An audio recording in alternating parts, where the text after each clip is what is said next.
They attacked the silent Deathworld student. The instructor came too late. The first thing Vornketh said to me was a threat. Not a question, not an introduction, a threat. He walked up to my training bay, looked me over the way someone looks at a piece of furniture they are about to move, and told me I had 1 hour to clear out, or I would learn what happened to soft creatures who forgot their place in this galaxy. I kept doing pull-ups. He stared at me. His scales were dark blue, almost black under the corridor lights, and he was tall, even for a Drakari.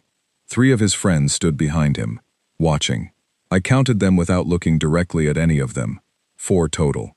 Vornketh in front, 1 Drakari beside him, 2 Ghoul in the back, one of them shifting its weight the way prey animals do when they want to leave but are waiting on the dominant one.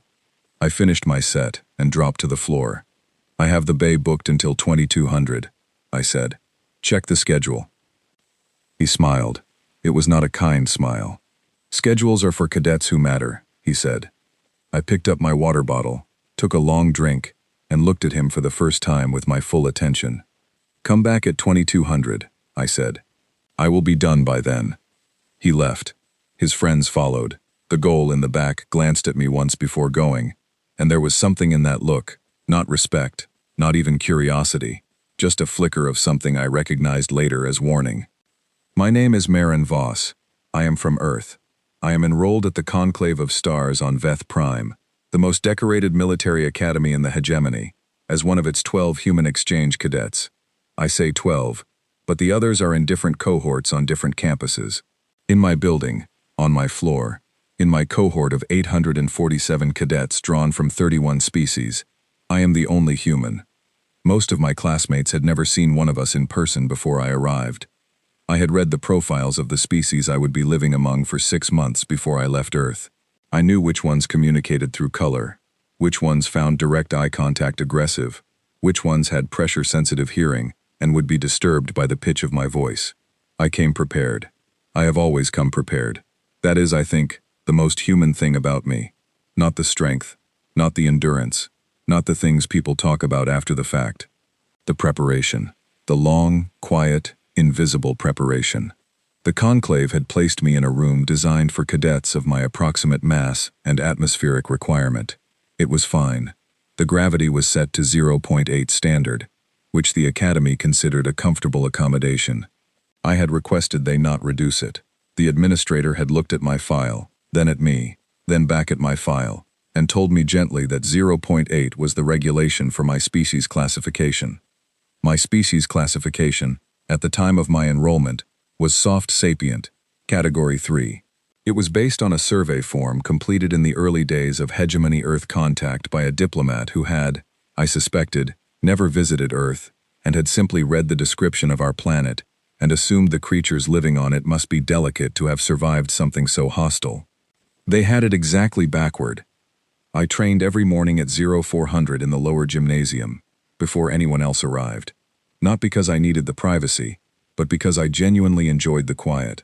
The building made different sounds at that hour. The ventilation changed its rhythm, the lights were dimmer.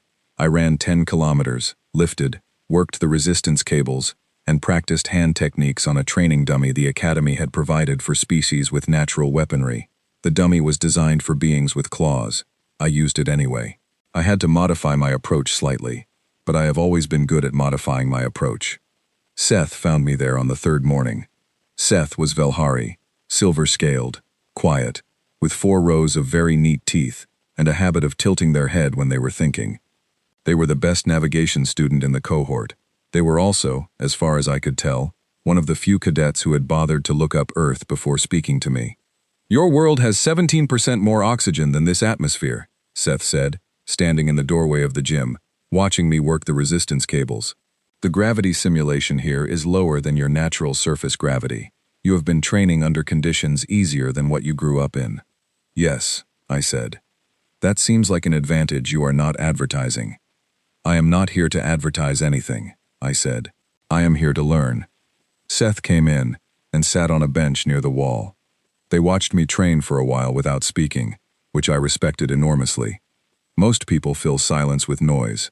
Seth understood that silence is not empty. It is full of information, if you know how to listen to it.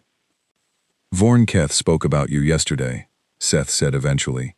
In the dining hall. He told people you had been disrespectful. I held a training bay I had booked legally. He did not describe it that way. No, I said. I expect he did not. I knew Keth's type. But every world produces them, every species, every culture with a hierarchy. He was the kind of being who had never been told no by anyone with the physical presence to make it stick. He had power, he had allies, and he had spent enough time in this academy to know which cadets could be pushed and which ones had protection. He had calculated, looking at me, that I had neither protection nor the ability to resist him. He was right about the protection. He was wrong about the rest. Seth left before my session ended and came back later that afternoon to walk with me to navigation class. They did not make a production of it. They simply appeared beside me in the corridor and matched my pace. I understood what they were doing. In Valhari culture, proximity signals alliance. They were telling anyone watching that I was not entirely without connection. I appreciated it. I did not tell them that I had already noticed the pattern Keth was establishing, had already mapped the corridors he used, the hours he moved, the composition of the group around him.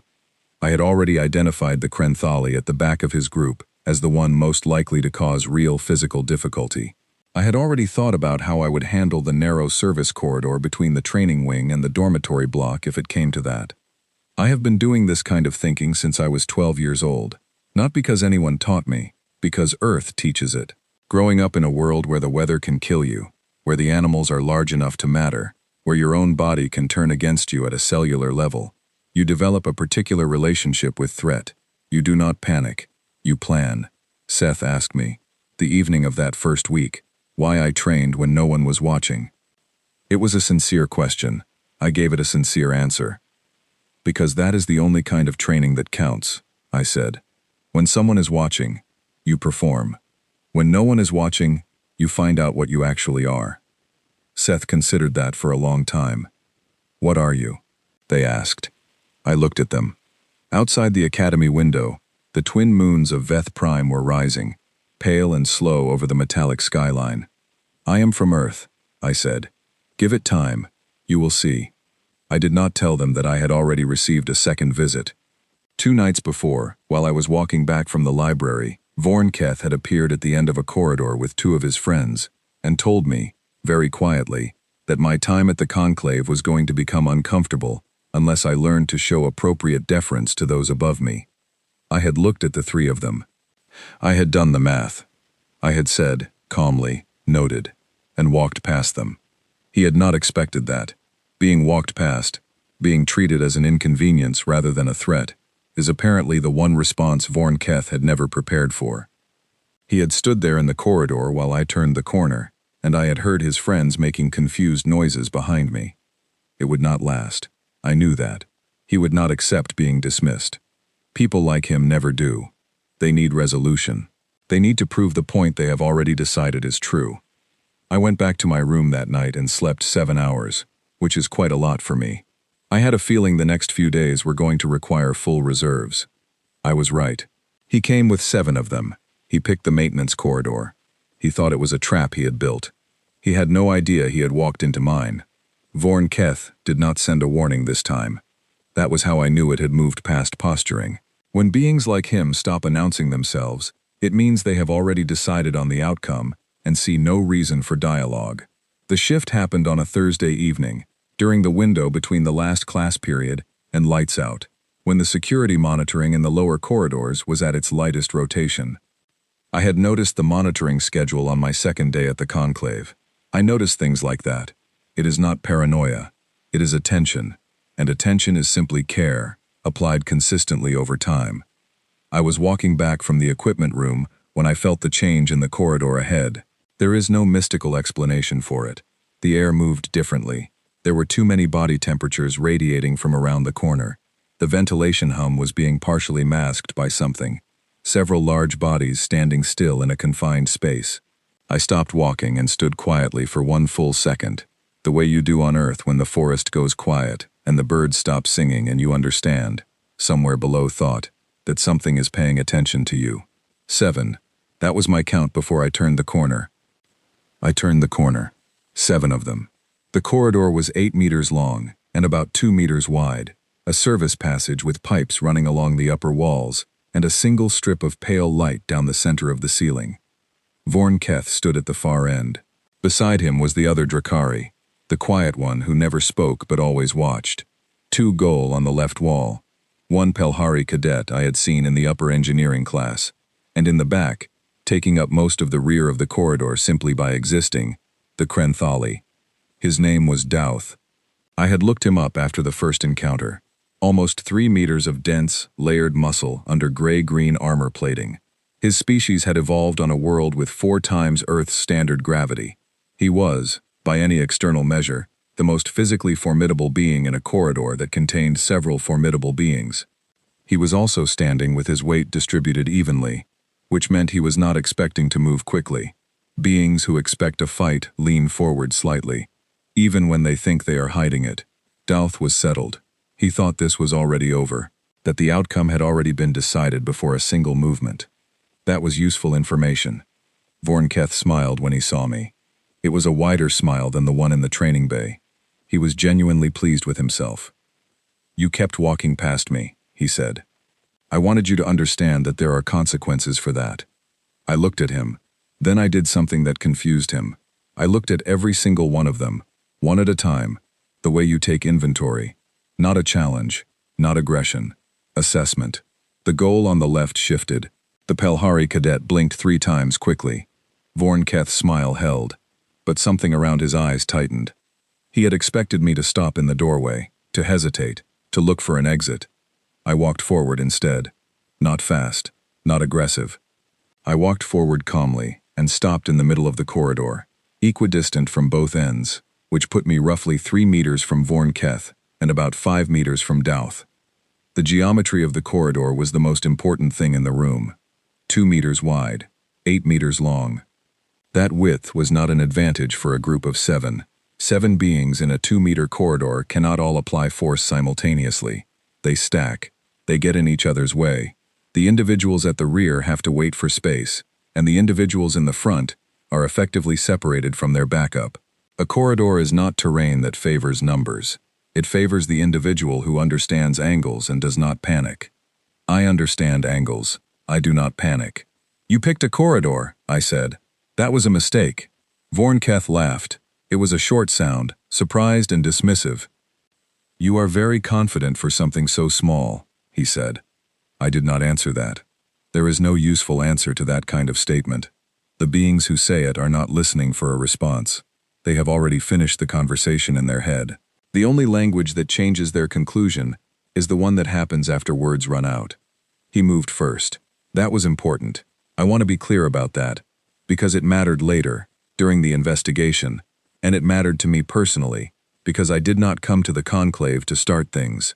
I came to finish my education and go home. He crossed the 2 meters between us faster than his bulk suggested he could, and he led with his right arm, a sweeping motion designed to knock me against the left wall. I was not there when it arrived. I want to explain something about how humans fight, because I think most species misunderstand it. They see the outcome and assume it is about strength. It is not about strength. It has almost nothing to do with strength. It is about where you are in the moment before contact, and where you decide to be in the moment after.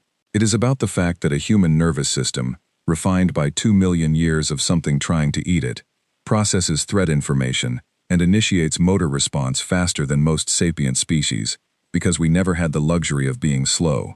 It is about the fact that we are built not from a design of armor or venom or superior mass, but from pure, accumulated, inherited efficiency. I moved left and down. His arm went past me. I used the wall, not to brace against it, but to redirect, coming back up and to my right, while he was still completing a swing that had found nothing. The moment when a large body misses a target it expected to hit is a very specific moment. The weight goes somewhere it was not supposed to go. The recovery takes time. That time is everything. I do not want to describe what happened next in a way that sounds boastful. That is not what this is. This is an account of events. I will tell you that the Drakari beside Vorn Keth was second, and that his species has a specific weakness in the joint below their secondary shoulder ridge that I had read about in a xenobiological field guide 2 years before setting foot on Veth Prime. I will tell you that the goal on the left moved in a coordinated pair, which is their instinct, and that a coordinated pair in a 2-meter corridor will always get tangled at the exact moment coordination is most required, because they are each trying to occupy the same space for the same half-second. I will tell you that the Pelhari cadet stopped moving entirely about 4 seconds into the encounter, not from injury but from something that registered, even through my focus, as a genuine crisis of motivation. He had come to watch something happen to me. He had not come to participate in something happening to him. The Krenthali was last, and the Krenthali was the part I had thought about most carefully. Douth had reach. Enormous reach. His arms in full extension covered nearly 2 meters. In an open space, that would be a significant problem. In a 2-meter-wide corridor, it was almost useless, because extending both arms in a confined space means bracing against both walls simultaneously, which means the body is locked in place. He could not charge at full speed without one shoulder hitting the wall. He could not swing wide without the ceiling catching his elbow. I went in close. Very close. Closer than felt safe, which is the exact right distance to be with someone whose advantage is reach, because reach requires distance to function. Inside his reach, I was in a space he had no practical training for, because nothing on his home world had ever gotten that close to a Krenthali and presented a problem. I was precise. I was careful. I had 2 bruised ribs from where Vornketh's arm had caught me during my own deflection, and I was aware of them the way you are aware of a loose thread, present but not controlling. I did not injure any of them seriously. I want that stated clearly. On Earth, we learned the difference a very long time ago, and the difference matters. Disabling and ending are 2 entirely different things, separated by a choice, and I made the choice I made, because I was not there to end anything. I was there to make a point, and a point made with precision is worth more than one made with excess. When it was quiet, I sat down with my back against the corridor wall and took 4 slow breaths. Then I opened my emergency kit, which I carry in the inner pocket of my training jacket, the way most people on Earth carry a phone, and I began treating the ribs. Compression. Assessment. The split in my lower lip was minor. I added a small adhesive closure. I sat there for 6 minutes before the corridor lights shifted to their alert setting, and I heard boots at both ends of the passage. I put the emergency kit away. I waited. The boots at the far end were faster, and the figure who appeared under the alert lighting was tall, dark-scaled, and wearing the gray instructor's uniform of the Conclave Combat Faculty. He stopped when he saw the corridor. He stood very still for a long time. Then he looked at me. I looked back at him. "Cadet Voss?" he said. "Yes, sir," I said. He looked at the corridor again, then back at me. His expression was doing something complicated that I did not have enough context to read yet. "Are you injured?" he said. 2 bruised ribs, 1 split lip, minor, self-treated. He walked forward slowly, stepping carefully around the cadets on the floor, each of whom was breathing, each of whom was conscious, or becoming conscious, none of whom were in medical danger. He stopped 2 meters from me and looked down. "What happened here?" he said. "They were waiting for me," I said. "I came in. They initiated contact." I responded. I was careful not to cause lasting harm. He was quiet for a moment. "How long have you been sitting here?" he said. 6 minutes, I said. I was waiting for authority to arrive. He stared at me. I think, looking back, that was the exact moment when his understanding of the evening changed entirely. Not when he saw the corridor. Not when he saw 7 cadets on the floor, but when he understood that I had sat down and waited, as if the most natural response to what had just happened was to finish treating my own minor injuries and hold position for the appropriate representative of institutional authority. His name was Velderan. He was a Drakari, like Vornketh, but that similarity ended there the way 2 rivers can share a source and reach entirely different oceans. He had served in 4 active conflicts before taking a faculty position at the Conclave. He was not a soft being. He was not easily surprised. He was surprised. "Did you know they were going to be here?" he said. I considered the question. I assessed that an escalation was probable within 48 hours, based on the behavioral pattern Vornketh had been establishing over the previous week. Velderan's jaw moved slightly. "And you walked into the corridor anyway?" "Yes." "Why?" I thought about that. It was a fair question, and it deserved a genuine answer. Because walking around it would not have resolved anything, I said. It would have just changed the location. Veldaran looked at me for a very long time. Behind him, 2 junior security officers had appeared and were moving carefully among the cadets on the floor, checking conditions, speaking quietly into their communicators. Was there a moment, Veldaran said slowly, when you were afraid? The question was careful. He was not asking it to diminish me. He was asking it the way a person asks about something they are genuinely trying to understand. I thought about it honestly. Briefly concerned about Douth's reach in the early positioning, I said. I adjusted for it. After that, no. Veldaran exhaled. It was a slow, measured exhale, the kind that has a great deal behind it. You are going to need to come with me, to the administrative wing, he said. I know, I said. I am ready. I stood up. My ribs reminded me they were there. I did not react to them. Veldaran watched me stand without any visible reaction to the pain, and something moved through his expression again. That same complicated thing. Except this time, I had enough context to begin reading it. It was not exactly respect. It was something older and more cautious than respect. It was the look of someone who has spent their entire career believing they understood the shape of what strength looks like, and has just encountered a shape they do not have a word for yet. He filed the incident report that night. I did not see it until 11 days later, when the investigation committee allowed me a copy. The first line of his report read, I arrived at the scene after the situation had already been resolved. I have been a combat instructor for 31 years. This is the first time I have written that sentence. I read it twice. Then I set it down and went back to studying navigation charts, because there was an exam in the morning and I had not finished the practice problems from the last module. Some things do not stop requiring your attention simply because other things happen around them. That is also, I think, a very human idea. Veldaran's report was 4 pages long. The investigation committee received it at 06:30 the morning after the incident. By 0800, 3 committee members had read it in full. By 0900, 2 of them had independently accessed the Hegemony Xenobiological Database and searched Earth, Class 7, Deathworld. I know this because Seth told me. Seth knew it because Seth's academic advisor sat on the committee, and academic advisors who are also close to their students have a long and distinguished history of saying things they probably should not say at dinner. I was in navigation class when the recall notice appeared on my desk screen. Not an urgent notice. Not a disciplinary notice.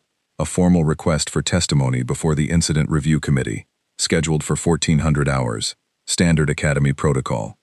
I finished the class. I submitted my practice problem set from the previous night. I went to eat lunch.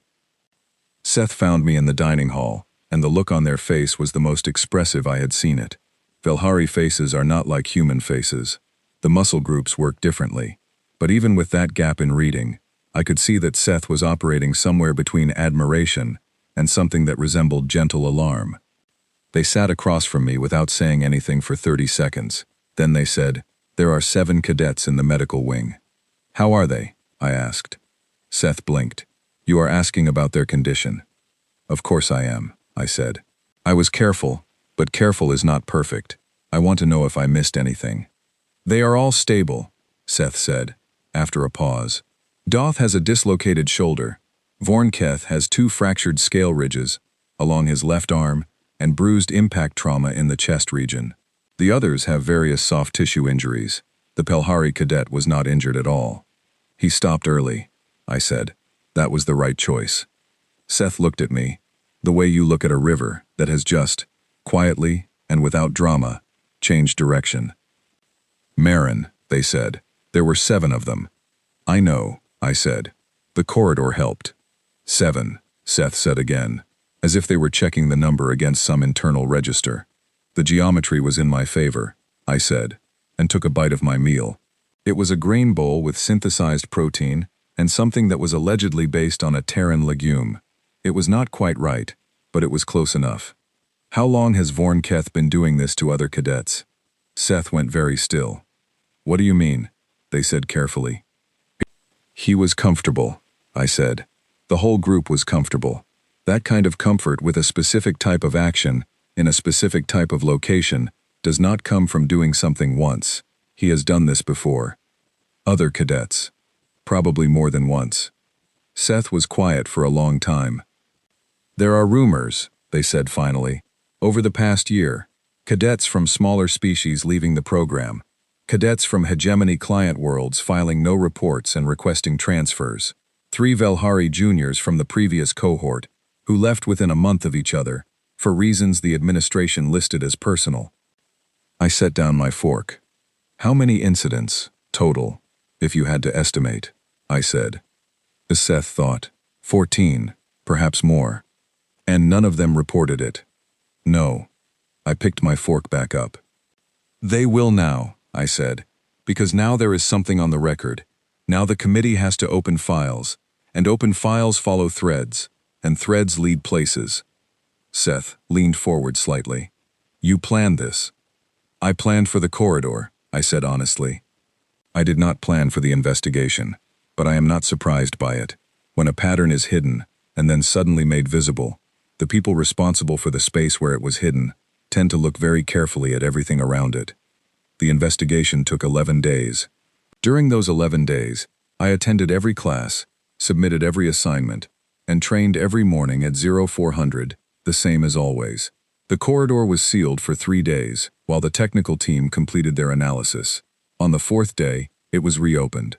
I walked through it on my way to the gymnasium that morning, without pausing.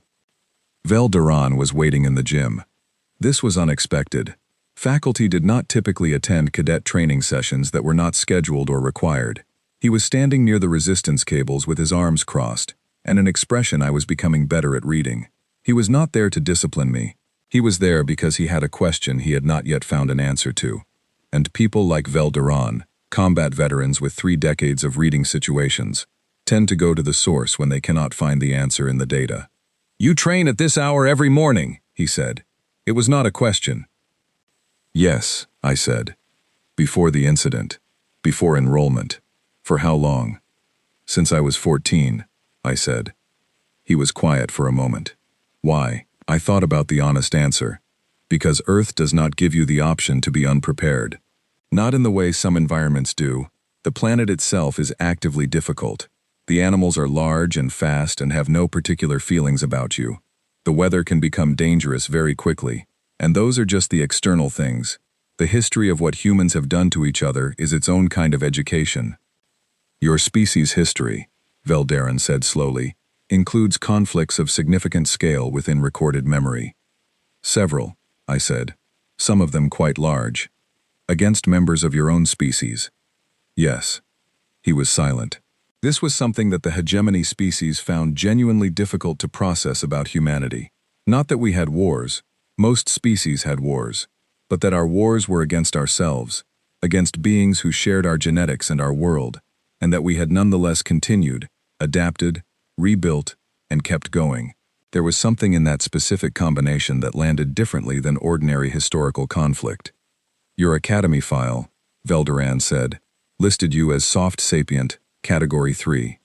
It did, I said. I have submitted a reclassification request, he said. Deathworld Biological. Active provisions. It will go to the academic board next week. I looked at him. What does that change, practically? Training requirements. Paired assessment. Monitoring protocols. He paused. It also changes how the incident is categorized in the formal record. Under the current classification, what happened in that corridor reads as an irregular outcome. Under Deathworld provisions, it is within established behavioral parameters. I understood what he was doing. He was not helping me out of sentiment. Vel Duran did not do sentiment, or if he did, he expressed it in documentation and formal protocols. He was building a record that told the truth, because the truth, in this case, was being obscured by a category that did not fit. Thank you, I said. He nodded once. Then he said, I have a request. Yes? I would like to observe your morning sessions, not to evaluate, not to report. I want to understand what I am looking at. I considered that. 0400, I said. I do not slow down for observers. I did not ask you to, he said. He came the next morning, and the morning after that, and most mornings after that for the rest of the term. He never slowed me down. He rarely commented during the session. Occasionally, afterward, he would ask a question. About technique, about Earth, about humans. I answered all of them honestly. The day the investigation committee released its full findings, Vel Duran and I were both in the gymnasium. The notification came to both our screens at the same time. We read it in silence, separately, at opposite ends of the room. The findings documented 23 incidents over 14 months. Victims from 9 different species, transfers, medical withdrawals, and one cadet who had left the program and submitted a document to the academy that everyone had catalogued as a personal statement and no one had read carefully enough. Vorn Keth was expelled. 4 of his group received suspended commissions pending review. The other 2, the Gol who had stopped before contact and the Pelhari who had never made contact at all, received formal citations and were placed on probationary status. I received a formal citation too. It acknowledged that I had acted in response to an initiated threat, that my actions had been proportionate given the circumstances, and that my decision to remain at the scene and await authority was consistent with the Academy's code of conduct. The wording was precise and bureaucratic and completely bloodless, the way formal documents always are. But it was accurate. Seth read the report that afternoon and found me afterward in the library, where I was working on a propulsion dynamics module that I had fallen slightly behind on during the investigation weeks. They sat down across from me and placed their communicator on the table. Screen up. On it was the full xenobiological database entry for Earth, the complete version, not the visitor summary. Atmospheric composition, gravity, temperature range, fauna classifications, historical timeline, biological resilience index. They had clearly read the whole thing. They looked at me for a long time. The oxygen level in this building, they said carefully, is lower than your natural atmosphere by 4%. Yes, I said. The gravity reduction from your home surface gravity to this building's setting is about 20%. Roughly, I said. So you have been living and training in an environment that is, by multiple physical measures, easier than the one you grew up in. Yes, I said. They looked down at the communicator, then back up at me. There is a note in this entry, they said, about human recreational activities. It says that humans voluntarily run extended distances, sometimes in extreme temperatures, without any external threat requiring them to do so. We call it sport, I said, or sometimes just exercise. For enjoyment? Partly, I said. Partly because it is good for you. Partly because the feeling afterward is genuinely worth the effort. Seth tilted their head at the angle that meant deep, active processing. The entry also notes that humans have a documented tendency to rate pain on a numerical scale while continuing to function normally through what other species would classify as incapacitating levels. We have a high tolerance, I said. The medical team noted that your rib bruising was consistent with significant impact force, Seth said quietly. They said most cadets of comparable mass would have required sedation and a 3-day treatment stay. You self-treated in a corridor and then sat and waited. The ribs were bruised, not broken, I said. There was nothing to be done about them that I could not manage myself. Seth sat back. They were quiet for almost a full minute. Then they said, very carefully, "Are all humans like this?" I thought about my grandmother, who had run competitive long-distance races until she was 73 and had broken her collarbone on a trail one autumn and finished the course before going to the hospital. I thought about my father, who worked in structural engineering, and who had once, on a remote site, reset his own dislocated finger using 2 sticks and a strip of tape, and kept working, because the deadline was close. I thought about my friends back home, none of whom thought of themselves as remarkable, all of whom had simply lived the lives Earth required of them, and come out the other side shaped by it. More or less, I said, we do not usually think about it. It is just how things are. Seth looked at the database entry again. The hegemony has contact records with over 3,000 sapient species, they said. I have now read most of the Class 7 Deathworld entries. There are 14 planets in the database with that classification. Yours is the only one with a spacefaring civilization. I looked up from my propulsion module. Is that right? I said. Every other Class 7 world, Seth said. either has no sapient life or has sapient life that has not survived beyond early technological stages. Yours is the only one that developed interstellar travel. I sat with that for a moment. That is interesting, I said. It is more than interesting, Seth said. It suggests that something about the conditions that should have been impossible to survive produced instead a species that is very, very good at not being stopped. I closed my propulsion module. Outside the library windows, the twin moons of Veth Prime were rising again, slow and pale against a sky that was the wrong shade of blue, and breathable enough for me if I breathed a little deeper than usual. Yes, I said. I think that is probably right. Seth looked at me for a moment longer. Then they looked back at the database entry. Then back at me. I am very glad, they said slowly, that you and I are friends. I smiled. It was a genuine one. On Earth, we have learned which smiles are genuine and which ones are not, because both have historically been important to recognize. So am I said. And I went back to the propulsion problems, because the exam was in 4 days, and getting behind was not a habit I was willing to develop. 3 years passed. The conclave of stars did not feel different at the end than it had at the beginning. The twin moons still rose at the same angle. The ventilation still changed its rhythm at 0400. The resistance cables in the lower gymnasium still had the same slight resistance imbalance on the left set that the maintenance team had never quite corrected, even after I filed 3 separate requests. Some things are permanent features of a place, not because they are important, but because they have simply always been there. I was different. Slightly. The way water-worn stone is different from the stone it started as. Not weaker, not unrecognizable, but shaped by what it has moved through. Seth was different too, in good ways. They had graduated top of the navigation track, which surprised no one who had spent 10 minutes watching them work a stellar map. They had also, in the past year, developed a habit of asking questions that made faculty uncomfortable and administration nervous, which I thought was an excellent development, and told them so frequently. The formal graduation ceremony for our cohort took place in the main assembly hall of the conclave, which was a large, circular chamber with a ceiling high enough to accommodate Krenthali cadets standing at full height, which told you something about the ambitions of the original architects.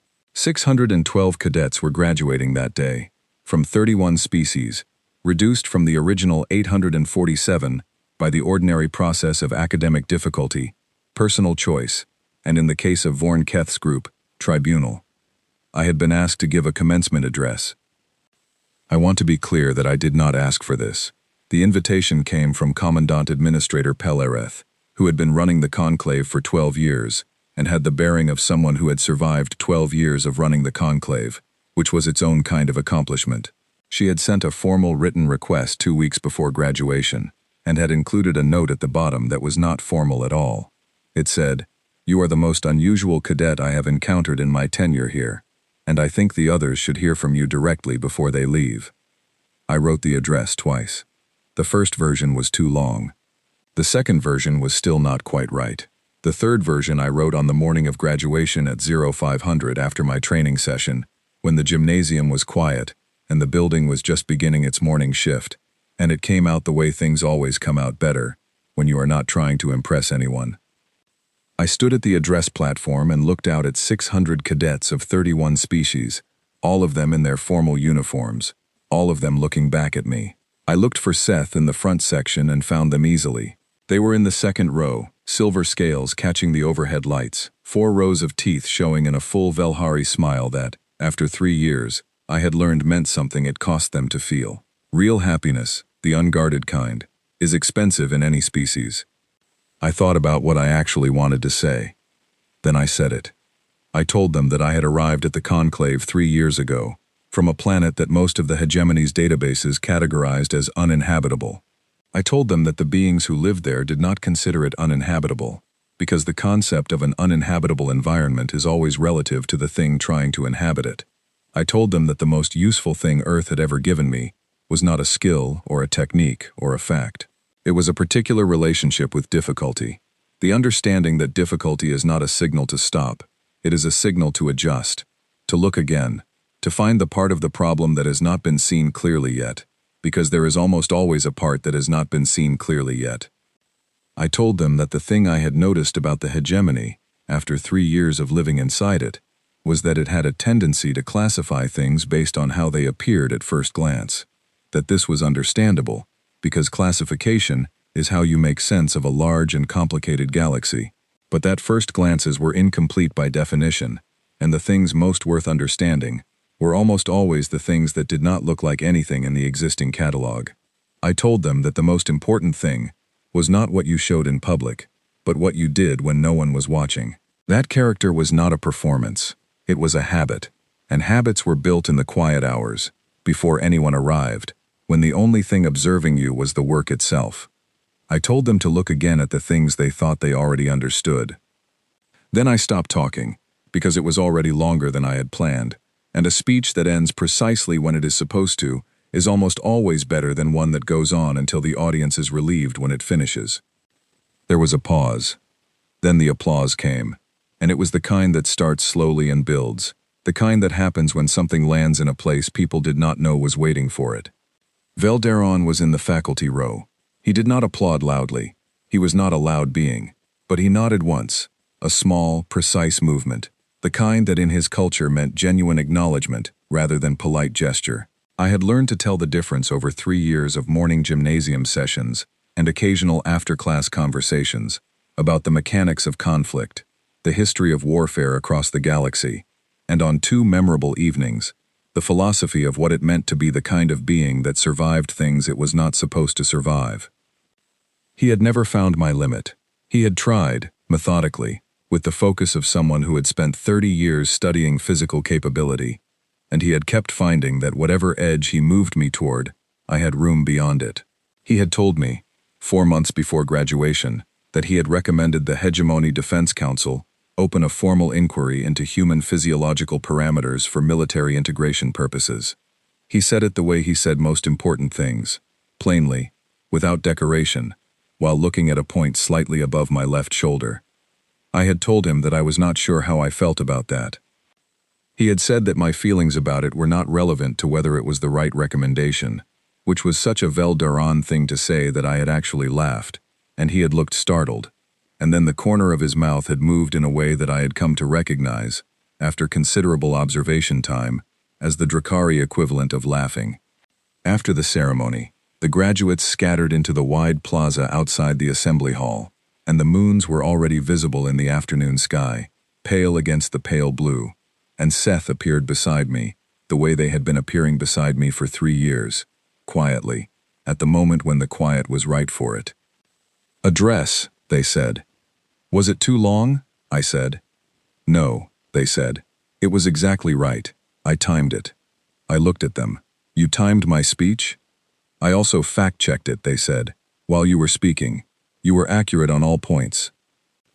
I looked at the plaza, at the cadets from 31 species moving through the afternoon light, all of them about to scatter into a galaxy that would require things of them that none of them fully knew yet. "Seth," I said, "I want to ask you something I should have asked 3 years ago." They waited. "When you came and sat with me in the gymnasium that first week," I said, "when you told me what Vorn Keth had been saying about me, you did not have to do that. You could have kept to yourself. It would have been easier." Seth considered this with the full head tilt of their deepest processing mode. "I had read your planet's database entry," they said finally. "The full one." "Yes," I said. "You told me that. Eventually." "I did not read it, because I was worried about you," Seth said. "I want to be clear about that. I read it, because I was curious.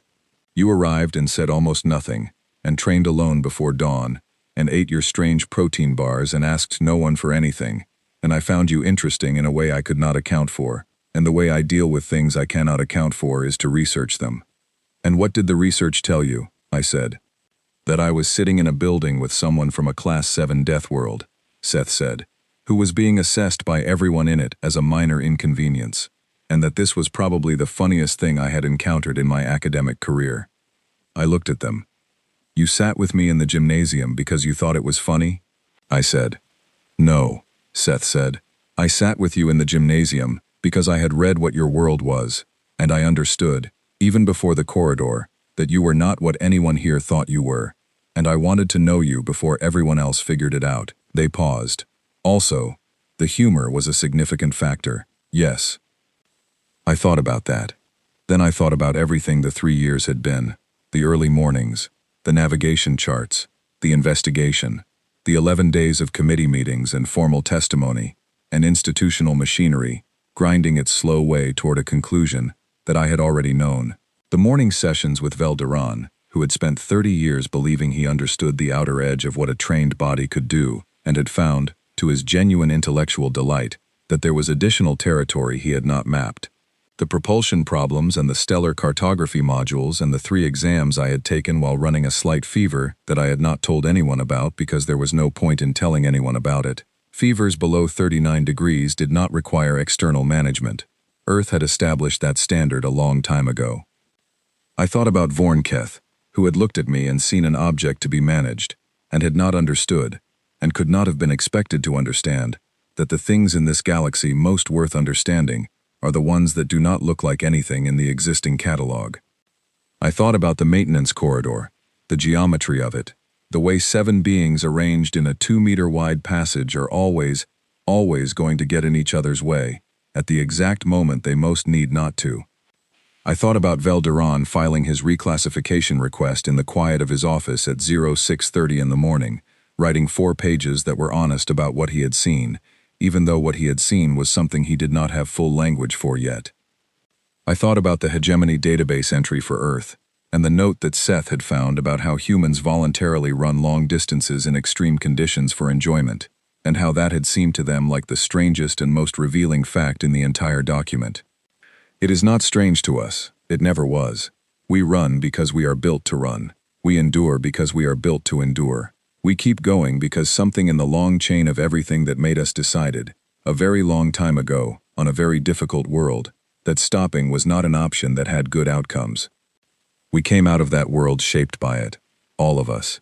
Every human being alive carries that shape, most of them without thinking about it, most of them just living their lives, and not noticing that their lives would register as extraordinary anywhere else in the galaxy. I had spent 3 years at the conclave of stars being the quiet one, the small one, the one from the planet with the difficult atmosphere and the oversized fauna and the oxygen levels that were slightly too high for comfort for most of the species in the building. I had graduated. Seth had graduated. Velderon had shaken my hand at the conclusion of the ceremony, both of his, formal Drakari acknowledgement, and said that if I ever wanted a position as a combat instruction assistant in any future posting, I should contact him, and he had handed me a data card with his comm details on it. The galaxy outside the plaza was large. It was full of species that had never heard of Earth, or had heard of it and not looked it up, or had looked it up and read only the visitor summary, the one that said Class 7, uninhabitable, and moved on. There would be more corridors, different shapes, different geometry, different kinds of beings who had decided, looking at me, that they already knew everything they needed to know. They would learn. They always did, eventually. I looked at the twin moons of Veth Prime, rising pale and patient in the afternoon sky, and then I looked at Seth, who was watching me with 4 rows of neat teeth showing in the full, unguarded, expensive kind of smile. "Come on," I said. "I want to run before the reception starts. There is a circuit around the outer campus that I have been meaning to finish under 17 minutes, and today seems like a good day for it." Seth stared at me. "You want to run," they said. "Right now." "Yes," I said. "Are you coming?" Seth looked at the moons, then at me, then at the moons again. "I cannot keep your pace," they said. "I know," I said. "That is fine. I will circle back for you." Seth shook their head in the slow, Velhari way that meant genuine wonder at something they had already stopped expecting to be surprised by. "You are extraordinary," they said. "No," I said honestly. "I am ordinary. That is what makes it interesting." And I ran. Behind me, after a moment, I heard Seth begin to run too, their longer legs finding their own rhythm on the stone plaza, the sound of it light and quick and genuinely trying. The moons rose higher. The sky of Veth Prime turned its particular shade of near blue, the one that always reminded me, at the edge of perception, of home. The galaxy did not know us yet. Not really. Not fully. It thought it did, because that is what vast and ancient things tend to think when something new shows up small and quiet and does not immediately announce itself. It would learn. We are very patient. We have been patient for a very long time, and we are just getting started.